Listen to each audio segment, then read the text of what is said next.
I have this attachment for my drone for action cameras, so let's see how this works with the GoPro Max.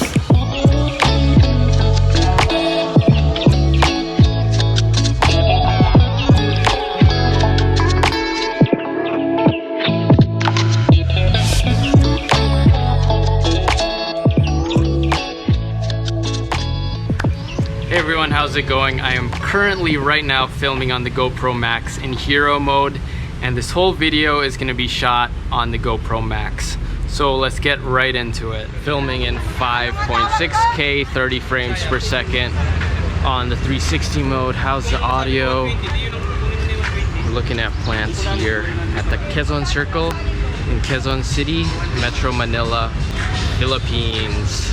Hello guys. There's some music playing, some sounds around. Can you still hear my voice over it? I used to have the GoPro Fusion. That was a nightmare to edit because the transcoding took so long to do. The stitching process took so long. So I'm hoping with the GoPro Max here that it's going to be a lot better. My hope is I don't have to bring my GoPro 7 around with me anymore, because I'm hoping that I can just use hero mode on the GoPro Max here when I need to get normal GoPro type of footage. Here we go with the hero mode. How's this? How's the audio? Right now I have the mic selected to be just this one here, because you can select different options. You can still have it stereo mode if you want.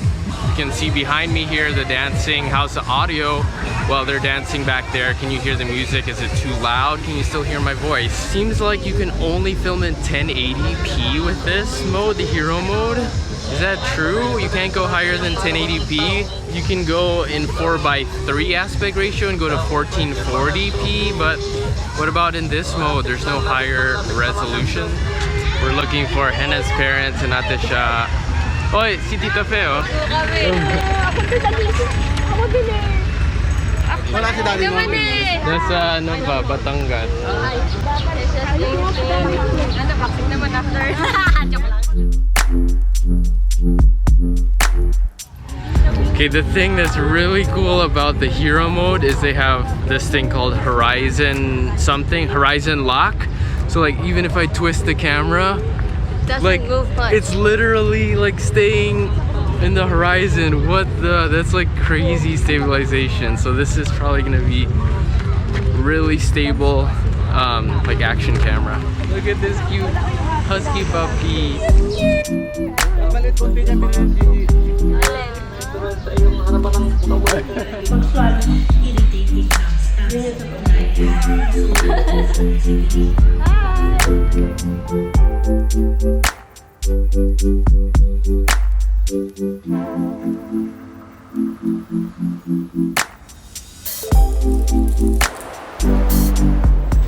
Back on the hero mode, linear mode this time. What do you think so far about the footage? Let me know if you have any red flags so far or things you think are really cool about the GoPro Max. So far for me, I think the red flag is you can't film above 1080p in hero mode, but so far the 360 camera experience has been really cool. I've been able to get really cool shots with it, so I'm liking that. I've been transferring to my phone a bit and doing keyframing in over capture mode on there, so that's really fun that you can do that. And the quality seems pretty good too on the phone. I'll have to wait till I get to the computer to see what that workflow is gonna be like. This is super view mode. I wonder if the quality is actually better as it gets wider. So let's compare this mode with linear mode. See what that looks like. Is there any difference in quality? How's the dynamic range of the inside and outside? This weekend is the celebration of Day of the Dead, so that's when a lot of people come to visit their past relatives here at the cemetery. So we're stopping by Henna's relatives here. It's also a big business opportunity here at the cemetery. As you can see, all these stalls selling food and candles and flowers.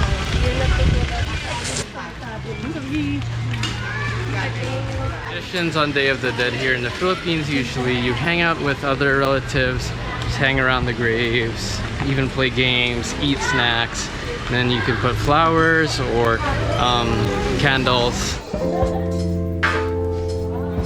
We are entering some of Hannah's past relatives.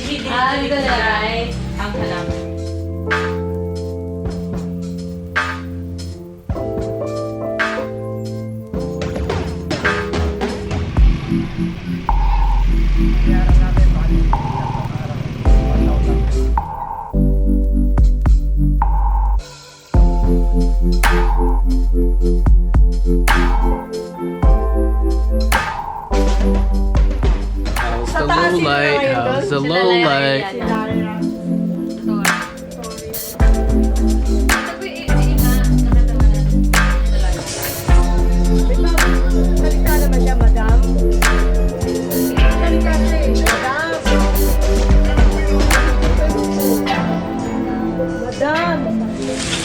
Well, something I know you can't do with the Insta360 is film in the rain, since the GoPro Max is waterproof.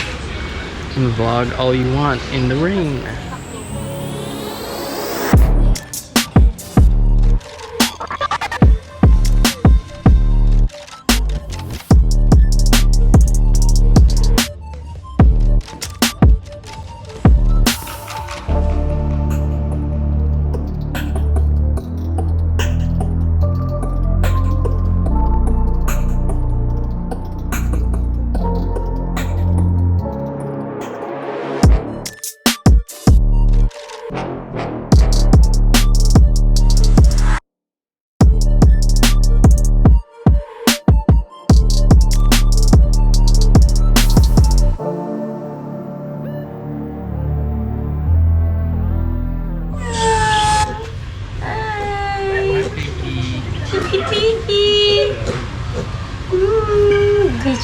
One of the biggest things I was looking for with the GoPro Max is that the workflow would be a lot easier and faster than the GoPro Fusion. And yes, there is a huge improvement, especially with the mobile app. It's really easy to transfer footage, reframe, and export right on the mobile app. On the desktop app, it's also pretty fast, a lot quicker than it was with the Fusion.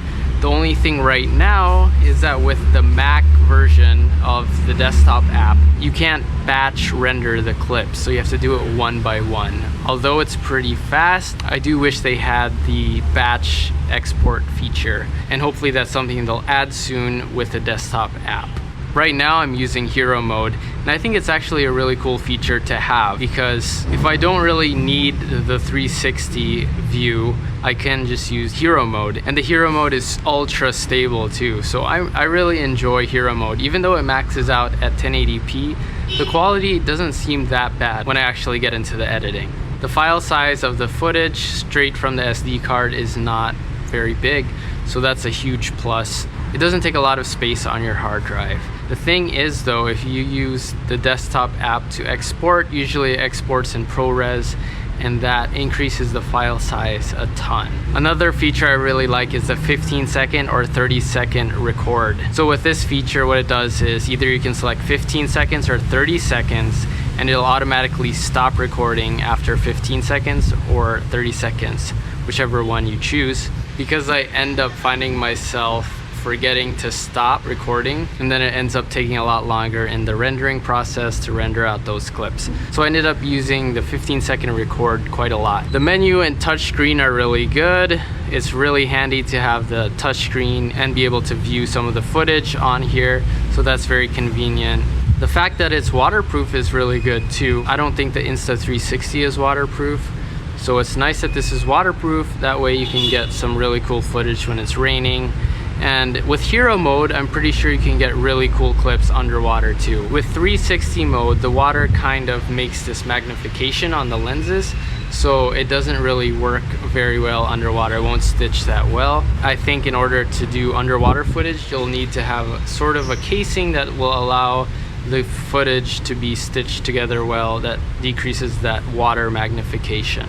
Here's some of the downsides for me that I've found. With the desktop app with Mac, you can't batch export. You have to render out each 360 clip one by one. Also, I've noticed in some of the footage that you can sometimes see the stitch line.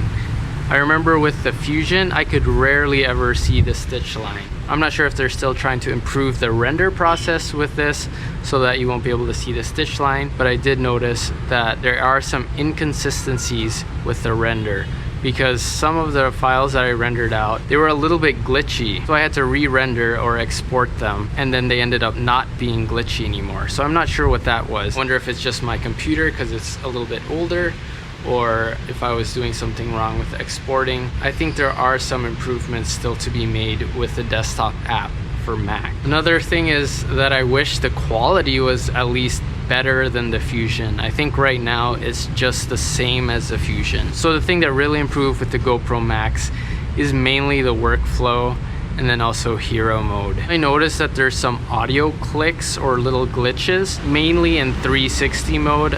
I'm not sure what that is either. Maybe something with the rendering as well, but that's something I've noticed. With the 360 recordings, I noticed that the audio would only start to record after about 1 second of recording. So the first second is silence. Traditions on Day of the Dead here in the Philippines. I'm also not sure if that's a render, because some of my clips, the audio would start right away, some of them would start after 1 second. So there were a handful of clips that would only start after 1 second of recording. Also, in just a few of the 360 clips, the horizon would shift as the clip would be playing. So that's a little bit annoying. I really feel like the rendering is a little bit inconsistent with the desktop app. So with the mobile app, I think it's really good. This camera is awesome for IG stories, for posting quick on Instagram. This camera is very convenient. It's really easy to transfer quickly to your phone, and then from there reframe and then post right to your social media. So with that, I think the process is really nice, but I really want to be using this for some of my YouTube videos, and with that I like to use the desktop app. So I'm really hoping that they're going to be improving the desktop app so it's a little bit better and consistent, and I hope they really add the batch exporting feature for the Mac desktop app. Feel free to let me know what you think of the audio. This is probably the best audio that you're going to be able to get because I have just this mic on that's facing me. There is a little bit of wind and traffic noise, so you can let me know how my voice sounds in the midst of that. Battery life seems pretty good as well, especially when I have the 15-second feature on. The battery doesn't drain too fast. I only have one battery and I usually use that all day. With hero mode, I've been talking now for about 15 minutes or so, and the battery only went down about 6%, so that's not bad. In conclusion, I'm probably going to be using the GoPro Max and bringing that with me instead of my GoPro, because now I'm filming most of my vlog footage with my iPhone 11 with the new wide camera, and then I usually use my A7S for some of the cinematic shots, and then I'll be using this GoPro Max to get some unique angles with 360, and then I also might be using it for the hero mode because of its ultra stability. That's gonna be it for this test. Let me know what your thoughts are. What do you think about the test footage? Would you get the Fusion? Feel free to ask any questions if you're interested in knowing anything that I forgot to include in this review. Hope that was a little bit helpful for you. And that's gonna be it for this video. Thanks so much for watching. I'll see you next time.